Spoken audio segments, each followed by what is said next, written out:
ito pong pagtutugma ng ilan po sa mga aspeto ng testimonya po ni Bryce Hernandez doon po sa congressional hearing, yung TRICOM on infrastructure. At yun nga, ang binabanggit ninyo ay yung confirmed na merong 355 million pesos na isiningit, no, sa budget insertion nung dito para sa 2025 national budget po natin. So, yung pong binabanggit ninyo, yung paraan po para matukoy kung sino po yung nagsulong niyan, kung sino po ang proponent niyan. Is that possible po? Yun nga yung punto, kaya ko binring up itong issue ng insertion. Kasi while meron kaming pinasang Senate Concurrent Resolution, hindi malinaw doon sa aming Concurrent Resolution yung full transparency na kung saan kaya naming ma-identify yung mga proponents ng mga amendments.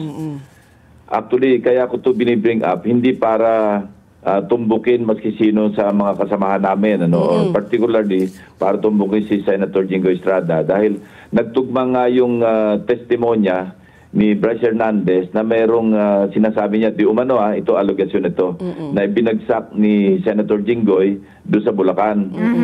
So, ang ginawa ko, tinignan namin yung GAA ng 2025. Yun, nakakita nga kami at doon sa 355 na himay-himay na ito, 5 yung nagkaroon ng award, notice of award, noong May 2025 at 2 yung noong July 2025. So lahat yun sa Bulacan.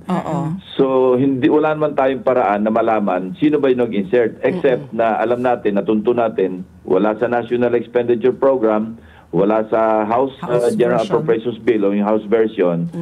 So malamang dalawa lang pagpipilian. Either sa Senate version ito na amend o na insert o kaya sa Bicameral Conference Committee. So, Senator... Pero hindi natin matutukoy kasi wala ngang record eh. Walang transcript, walang minutes. Walang record niya kung sino. Yun lang ang tanong ko lang, Pat P. By and it itself, labag ba sa batas? Masama ba na magsingit ka ng ganong halaga sa Bicameral Conference Committee kung wala nga sa House version at ito'y sa Bicam na naisingit? May mali ba doon? Is that against the law? O ito talaga ang kalakaran po sa Kongreso natin? It may not be against the law, pero improper. Kasi pag sinabi natin Bicameral Conference, ang pinag-uusapan lang doon, disagreeing provisions.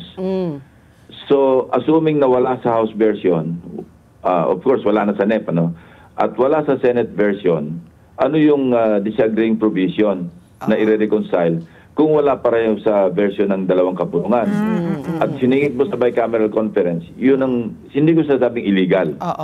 Pero nangyayari nga, pero hindi proper. Kasi ang na-violate doon, yung rules, under our rules, na disagreeing provisions lamang ang dapat sa Bicam tinatalakay. Correct,